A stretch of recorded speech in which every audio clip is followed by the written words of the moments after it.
ada berita seseorang yang mempunyai rumah dengan nilai 1,5 miliar, tiba-tiba ada yang mau memberi DP 100 juta untuk dibawa ke notaris. Rencananya mau dia beli rumah tersebut. Namun di notaris uang DP ini dijanjikan untuk dilunasi nanti setelah proses di bank cair. Ternyata ada modus di hadapan notaris, tanah tersebut atau rumah tersebut dibalik namakan kepada calon pembeli dan bukan dia urus untuk menjaminkan ke bank. Akhirnya secara formal rumah itu sudah menjadi beralih kepada orang lain.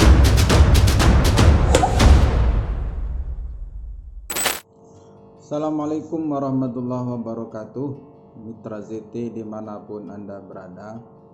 Kali ini kita akan bincang-bincang tentang bagaimana cara aman dalam memiliki sertifikat tidak mengalami penipuan.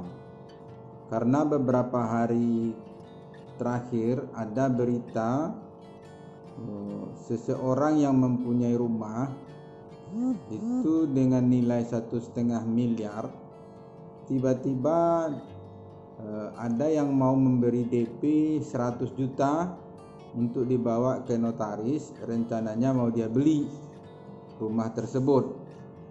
Namun di notaris uang DP ini dijanjikan untuk dilunasi nanti setelah proses di bank cair. Ternyata ada modus di hadapan notaris, tanah tersebut atau rumah tersebut dibalik namakan kepada calon pembeli dan bukan dia urus untuk menjaminkan ke bank.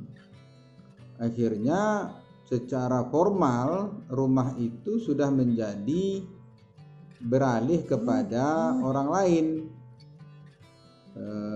Yang memberi DP tadi, bayangkan DP baru 100 juta, mungkin ini untuk meyakinkan yang punya rumah, lalu dibikinlah kuasa untuk mengalihkan, menjaminkan, menggadaikan dan sebagainya, sehingga rumah ini secara formal sudah ada dasar bagi yang memberi DP tadi untuk mencari pembeli lain.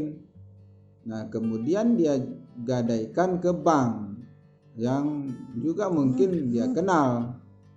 Jadi akhirnya rumah 1,5 miliar ini dengan nilai 1,5 miliar ini digadaikanlah, mungkin 1 miliar saja sudah jebol. Nah, kemudian sesuai dengan jadwal yang ditentukan, yang punya rumah menanyakan kepada notaris tentang status tanahnya atau rumahnya tadi. Ternyata itu sudah digadaikan ke pihak ketiga oleh yang memberi DP tadi. Nah, hati-hati Mitra ZT dimanapun Anda berada, kalau mau menjaminkan ada menjual rumah, sebaiknya itu dipenuhi beberapa prinsip. Yang pertama, pastikan bahwa jangan diberikan sertifikat aslinya kepada siapapun. Kalaupun dimintanya nanti sertifikat asli, itu setelah terjadi transaksi jual beli, setelah Anda menerima uang atau setelah Anda ketemu dengan pihak bank.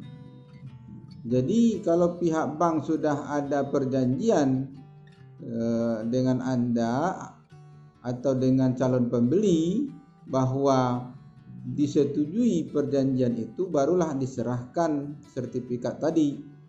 Jika tidak, jangan sekali-kali menyerahkan sertifikat asli walaupun itu di notaris, sebab notaris juga bisa khilaf. Karena dengan peristiwa yang di media itu, ada notaris yang memfasilitasi untuk itu, sehingga dilaporkan dan notaris serta pelaku tadi ditangkap. Nah, ini hati-hati. Sebenarnya dengan fotokopi sertifikat itu saja itu sudah bisa untuk dibuat draft perjanjian. Nah, nanti kalau sudah perjanjiannya selesai, draftnya perjanjiannya selesai atau tinggal untuk ditandatangani, barulah saat itu Anda serahkan sertifikat tadi. Misalnya Anda umumkan di media akan menjual rumahnya mewah seperti tadi 1,5 miliar. Jadi hati-hati dengan pengumuman ini juga. Bisa-bisa modusnya calon pembeli yang tidak bertanggung jawab itu datang menemui Anda atau menelpon sesuai dengan informasi iklan.